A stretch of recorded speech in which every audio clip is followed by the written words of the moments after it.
Bismillahirrahmanirrahim. My name is Muhammad Mubashir Hussain from channel SOP Study of Physics. Today's topic is precision and accuracy. Students, इसको समझने से पहले आप लोगों को अनसर्टिनिटी के बारे में थोड़ा सा रिवाइज कर लेना चाहिए. Uncertainty, something we are not sure about, a possible range within which some quantity can lie. अगर क्लास एक किसी ऑब्जेक्ट का मैस ऐसे गिवन है in term of a, mass है सपोज 75 प्लस माइनस 3 ग्राम, तो सबसे पहले ये समझना है कि इस बात का मतलब क्या है, ये प्लस माइनस 3 साथ में क्या कर रहा है. तो इसका मतलब ये होता है कि जिस पर्सन ने, जिस फैक्ट्री ने एक मैस मेजर किया है, वो पर्सन 100% श्योर नहीं है कि इस ऑब्जेक्ट का मैस 75 ग्राम ही आएगा, ही है, आप तक 75 ग्राम ही पहुंचेगा, इस पर वो 100% श्योर नहीं है. लेकिन हाँ, एक बात पर वो 100% श्योर है. क्या? इस 75 में से 3 को माइनस भी कर दें और इस 75 में 3 को प्लस भी कर दें तो ये एक पॉसिबल रेंज बन जाएगी. तो रेंज क्या बन रही है इस वक्त? 72 से लेकर 78 ग्राम तक. वो मेजर करने वाला पर्सन इस बात पर 100% श्योर है कि जो अमाउंट आप तक पहुंची है वो 72, 73, 45, 75 point something, 76 point something, in short 72 से लेकर 78 तक के बीच बीच में कोई अमाउंट आप तक पहुंची है, इस पर वो 100% श्योर है. लेकिन इस पर 100% श्योर नहीं है कि वो 75 ग्राम ही है. तो इस तरह से जो अनसर्टिनिटी को रिप्रेजेंट किया जाता है ये होती है एब्सोल्यूट अनसर्टिनिटी. दूसरा वे पंजाब टेक्स्ट बुक के स्टूडेंट्स ने अपनी टेक्स्ट बुक में भी पढ़ रखा है. चैप्टर 13 के अंदर रेजिस्टेंस के साथ टॉलरेंस और उसकी percentage uncertainty. Tolerance means percentage uncertainty. तो से सी अमाउंट एक रेजिस्टेंस लिखी है 80 ओहम. फोर्थ बैंड अगर गोल्ड का था तो उसकी 5% अनसर्टिनिटी है. अब इस बात का क्या मतलब है? इस बात का ये मतलब है कि जिस इंडस्ट्री ने ये कार्बन रजिस्टर बनाया है वो इस पे 100% श्योर नहीं है कि जो रजिस्टर हम तक पहुंचा उसकी ऑपोजिशन एग्जैक्ट 80 ओहम ही है. लेकिन इस पर वो 100% श्योर हैं कि 80 का 5% फाइंड कर लें. 5/100 इंटू 80, जो भी आंसर आया उतना 80 में से सब्ट्रैक्ट भी कर दें और उतना 80 में ऐड भी कर दें. ये एक रेंज बन जाएगी. इस रेंज के अंदर अंदर उस रेजिस्टेंस की वैल्यू है. इस पर वो इंडस्ट्री 100% श्योर है. इस वे से जिस अनसर्टेनिटी को रिप्रेजेंट किया जाता है that is called percentage uncertainty. तो ये दो अनसर्टेनिटीज़ हैं. एब्सोल्यूट अनसर्टेनिटी, उसके साथ यूनिट मेंशन होता है, कैलकुलेटेड अमाउंट के साथ नहीं होता, अनसर्टेनिटी के साथ होता है. दूसरा है परसेंटेज अनसर्टेनिटी, उसके साथ यूनिट नहीं होता, वो यूनिट अमाउंट के साथ होता है. अब प्रिसीजन और एक्यूरेसी को डिफाइन करने का वो वे जो हमारी टेक्स्ट बुक के अंदर मौजूद है, पहले वो सुन लें. ये 2 अमाउंट्स हैं ए एंड बी. इन दोनों में हमें जो कैलकुलेटेड अमाउंट है उसको नहीं देखना, हमने इनकी एब्सोल्यूट अनसर्टेनिटीज़ को देखना है. तो बच्चों, रूल ये है कि जिस अमाउंट में एब्सोल्यूट अनसर्टेनिटी कम होगी वो वाली अमाउंट मोर प्रिसाइज होगी. मैं रिपीट कर दूं, according to the definition of text book, वो अमाउंट मोर प्रिसाइज है जिसमें एब्सोल्यूट अनसर्टेनिटी कम होगी. मेजर्ड वैल्यूज़ जिसकी मर्जी कम ज़्यादा हो, इससे कोई फ़र्क नहीं पड़ता. अच्छा, ये मैंने लिख भी दिया है. एक्यूरेसी के लिए वो वाली वैल्यू मोर एक्यूरेट होगी, वो वाली वैल्यू मोर एक्यूरेट होगी जिसमें परसेंटेज अनसर्टेनिटी कम है. अब इन दोनों में से यहाँ परसेंटेज अनसर्टेनिटी कम है, कैलकुलेटेड वैल्यू जैसी भी है उससे कोई फर्क नहीं पड़ता. जिसमें परसेंटेज अनसर्टेनिटी कम है यहाँ सी वाली मोर एक्यूरेट है, यहाँ जिसकी एब्सोल्यूट कम थी वो मोर एक्यूरेट थी. और ये अगर हम हमारी डेली लैंग्वेज की टर्म्स को देखें तो उसमें तो प्रिसीजन और एक्यूरेसी में मोस्टली फ़र्क किया ही नहीं जाता। से मैं एक एक्सपेरिमेंट करता हूँ, एक रिज़ल्ट निकलता है और मैं बोलता हूँ कि ये रिज़ल्ट, ये वैल्यू मैंने मेजर की है, ये बहुत एक्यूरेट है, ये बहुत प्रिसाइज है, मतलब ये बड़ी ऑथेंटिक है, ये बड़ी रिलायबल है, it is very close to reality, so on. तो तकरीबन प्रिसीजन और एक्यूरेसी का डेली लैंग्वेज में, डेली लाइफ लैंग्वेज में एक ही मतलब समझा जाता है, बट इसमें जो प्रॉपर टेक्निकल डिफरेंस है वो मैं आपके सामने प्रेजेंट कर रहा हूँ। अच्छा, अब सपोज स्टूडेंट्स हमें ये दो अमाउंट्स दे दी जाती और पूछा ये जाता कि इनमें से मोर प्रिसाइज कौन है, तो स्टूडेंट्स याद रखिएगा, परसेंटेज अनसर्टिनिटीज की फॉर्म में हमारे पास वैल्यूज मौजूद हैं और हम ये बताना चाह रहे हैं कि मोर प्रिसाइज कौन है, तो हम ऐसे नहीं बता सकते। हमें पहले इनको एब्सोल्यूट अनसर्टेनिटीज में कन्वर्ट करना पड़ेगा, फिर हम देखेंगे कि दोनों में से किसकी एब्सोल्यूट अनसर्टेनिटी कम है, तो वो वाली वैल्यू मोर प्रिसाइज है। इस फॉर्मूला की हेल्प से percentage uncertainty is equal to absolute uncertainty over measured value into 100%। अगर आपके पास परसेंटेज है तो एब्सोल्यूट आप पता कर सकते हैं, फाइंड कर सकते हैं। अगर एब्सोल्यूट गिवन है तो आप परसेंटेज कैलकुलेट कर सकते हैं with the help of this formula. अब टेक्स्ट बुक ने एक थ्योरेटिकल कैलकुलेशंस भी कर रखी हैं और उससे एक कंक्लूजन्स भी ड्रॉ की है। कैलकुलेशंस क्या की हैं? पंजाब टेक्स्ट बुक ने एक ऑब्जेक्ट को मीटर रॉड से मेजर किया और एक मुख्तलिफ ऑब्जेक्ट को वर्नियर कैलिपर से मेजर किया। तो मोर प्रिसाइज रिजल्ट कब आएगा, ये तो हमें कैलकुलेशन करने से पहले ही पता है। एब्सोल्यूट अनसर्टेनिटी जिसमें कम आनी है। एब्सोल्यूट अनसर्टेनिटी होती क्या चीज़ है असल में? एब्सोल्यूट अनसर्टेनिटी बच्चों लीस्ट काउंट होता है उस इंस्ट्रूमेंट का जिस इंस्ट्रूमेंट से मेजरमेंट्स ली जाती हैं, उसको प्रिसीजन भी बोलते हैं। तो एक मीटर रॉड है, एक वर्नियर कैलिपर है, लीस्ट काउंट किसका कम है? वर्नियर कैलिपर का। तो more precise answer vernier caliper से आना है, ये बात तो हमें मेजरमेंट से पहले ही पता है। तो खैर टेक्स्ट बुक ने ये काम किया है कि एक ऑब्जेक्ट को वर्नियर कैलिपर से मेजर किया और एक किसी दूसरे मुख्तलिफ ऑब्जेक्ट को मीटर रॉड से मेजर किया और फिर परसेंटेज अनसर्टेनिटीज निकाली और ये बात प्रूव की कि precision is inversely proportional to accuracy. Class, precision is inversely proportional to accuracy, ये हमेशा नहीं होता। ये सिर्फ उस सूरत में होता है अगर डिफरेंट ऑब्जेक्ट्स को डिफरेंट इंस्ट्रूमेंट से मेजर किया जाए, जैसा कि उस आर्टिकल में किया हुआ है, जैसा कि हमें मोस्टली डेली लाइफ में करना पड़ता है। सपोज हमने एक दीवार से दूसरी दीवार तक का गैप फाइंड करना है, तो बच्चों ये हम स्क्रू गेज से तो नहीं कर सकते, ये हम इंटरफेरोमीटर से तो नहीं कर सकते, ये हम वर्नियर कैलिपर से तो नहीं कर सकते। ऑब्वियसली ये हमें मेजरिंग टेप मतलब मीटर रॉड से करना पड़ेगा।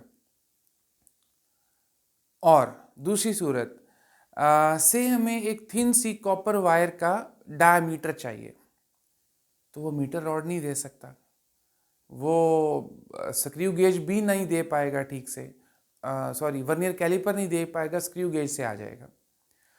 तो अब एक थिन कॉपर वायर का हमें डायमीटर चाहिए, वो मीटर रॉड नहीं दे सकता। दो दीवारों के बीच में हमें गैप चाहिए, वो स्क्रू गेज नहीं दे सकता। तो डेली लाइफ में मोस्टली ऐसा ही होता है कि हमें डिफरेंट ऑब्जेक्ट्स के लिए डिफरेंट इंस्ट्रूमेंट्स यूज करने पड़ते हैं। और यही केस जो है टेक्स्ट बुक ने भी डिस्कस कर रखा है कि डिफरेंट ऑब्जेक्ट्स थे और डिफरेंट इंस्ट्रूमेंट से मेजर किए गए, तो फिर यही कंक्लूजन निकलती है कि precision is inversely proportional to accuracy.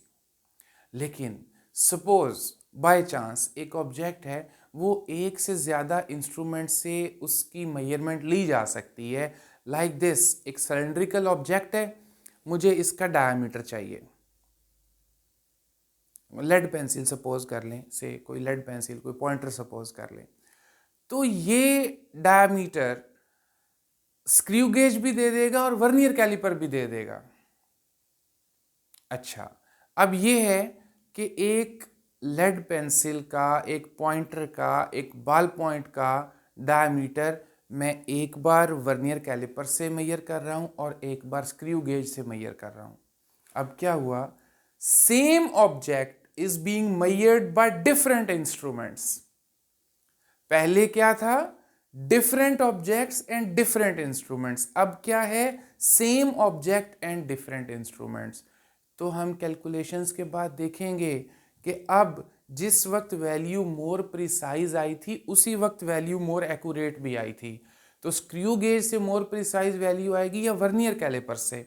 Obviously जिसका लीस्ट काउंट स्मॉल है, जिसकी एब्सोल्यूट अनसर्टेनिटी स्मॉल है, जिसमें प्रिसीजन स्मॉल है, स्क्रू गेज। तो स्क्रू गेज से मोर प्रिसाइज वैल्यू भी आनी है जब एक ही ऑब्जेक्ट दो चीज़ों से मेजर कर रहे हैं, और स्क्रू गेज से ही मोर एक्यूरेट वैल्यू भी आनी है इस वक्त।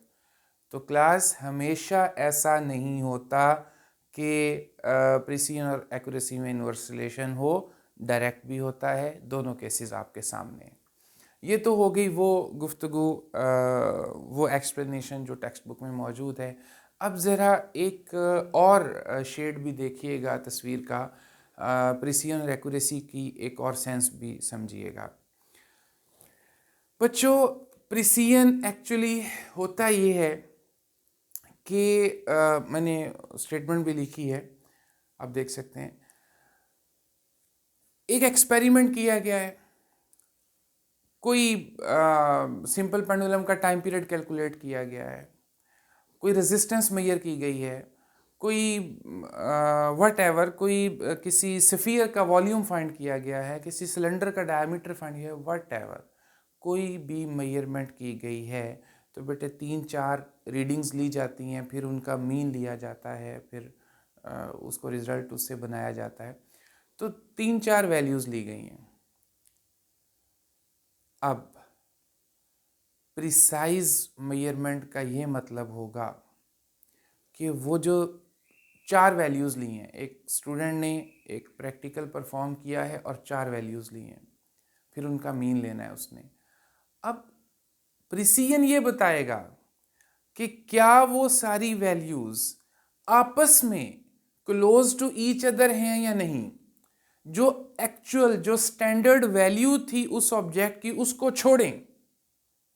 जो पर्सन ने, जो स्टूडेंट ने कैलकुलेशंस की हैं, वो आपस में कितनी क्लोज हैं, ये चीज प्रिसीजन है। सो प्रिसीजन ये डिटरमिन करता है कि how close are the measured values with each other, not with the standard value. और एक्यूरेसी इस चीज की मेजरमेंट है कि जो वैल्यूज मेजर की गई हैं, they are how much close to the actual value, to the standard value. आपस में उनमें गैप है या नहीं है, इससे कोई फर्क नहीं पड़ता, वो स्टैंडर्ड के कितना क्लोज हैं। फॉर एग्जाम्पल, एक सफियर है, उसका कुछ रेडियस है, वॉल्यूम फाइंड करना है, कुछ रेडियस की वैल्यू थी सपोज कैलकुलेट करने पर, जो स्टैंडर्ड वैल्यू है, जो उसकी एक्चुअल वैल्यू है, वो 2.1 सेंटीमीटर क्यूब बन रही है। फर्स्ट स्टूडेंट ने 3 कैलकुलेशंस की हैं, उसकी एक वैल्यू 0.7 आ रही है, स्टैंडर्ड 2.1 है, उसकी एक वैल्यू 0.7 आ रही है, दूसरी 0.9 आ रही है, तीसरी 1.1 आ रही है। स्टैंडर्ड वैल्यू से बहुत बहुत दूर हैं ये सारी, लेकिन आपस में क्लोज हैं as compare to the other students. Comparison वे में ही होगा ना, as compare to the other students ये आपस में वैल्यूज बड़ी क्लोज हैं। सो इस एक्सपेरिमेंट में, फर्स्ट स्टूडेंट के एक्सपेरिमेंट में जो वैल्यूज हैं ये मोर प्रिसाइज हैं। क्यों? आपस में बड़ी क्लोज हैं, लेकिन स्टैंडर्ड से बहुत दूर हैं, इसलिए एक्यूरेसी कम है इनमें, लेस एक्यूरेट हैं बट मोर प्रिसाइज हैं। दूसरा स्टूडेंट, एक वैल्यू 2.5 है, एक वैल्यू 2.0 है, काफ़ी गैप है, और फिर वैल्यू 2.7 है, अगेन काफ़ी गैप है। मेजर्ड वैल्यूज के आपस में काफ़ी गैप है as compare to the student 1, लेकिन स्टैंडर्ड के करीब हैं as compare to student 1। So इन वैल्यूज में प्रिसीजन लेस है बट एक्यूरेसी हाई है। थर्ड स्टूडेंट ने मेजर किया। अब मैं ये भी समझाने चाह रहा हूं कि पहले मैंने ये बात एक्सप्लेन की कि कब प्रिसीजन और एक्यूरेसी में इन्वर्स रिलेशन है, कब प्रिसीजन और एक्यूरेसी में डायरेक्ट रिलेशन है। अब अगर हम प्रॉपरली प्रिसीजन और एक्यूरेसी को देखें तो बेटा ये दोनों वी कैन से कि इंडिपेंडेंट पैरामीटर्स हैं। ज़रूरी नहीं है कि एक दूसरे पर डिपेंड करें, किन सिचुएशंस में करती हैं वो एक्सप्लेन कर दिया, बट इनकी जो ट्रू एस्पेक्ट है वो एक इंडिपेंडेंट पैरामीटर्स का है।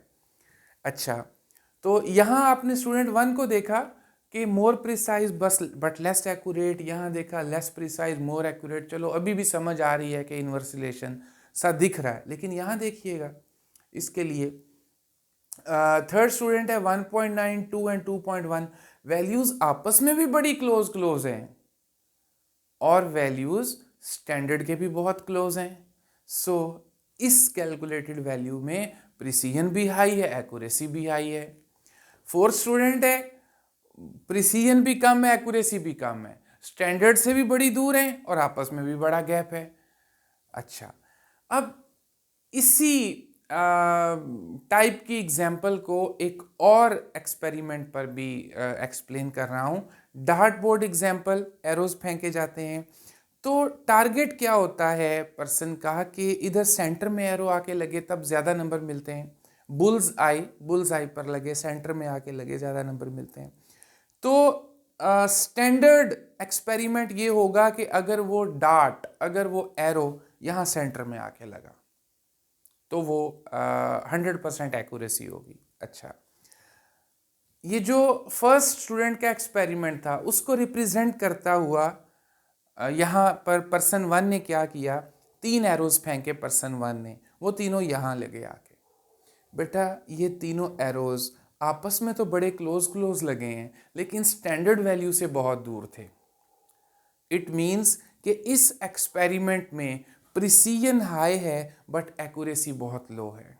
सेकंड पर्सन, उसने ये एरोज फेंके, अब इसकी निस्बत यहाँ पर ये स्टैंडर्ड के ज़रा क्लोज हैं लेकिन आपस में गैप ज़्यादा है।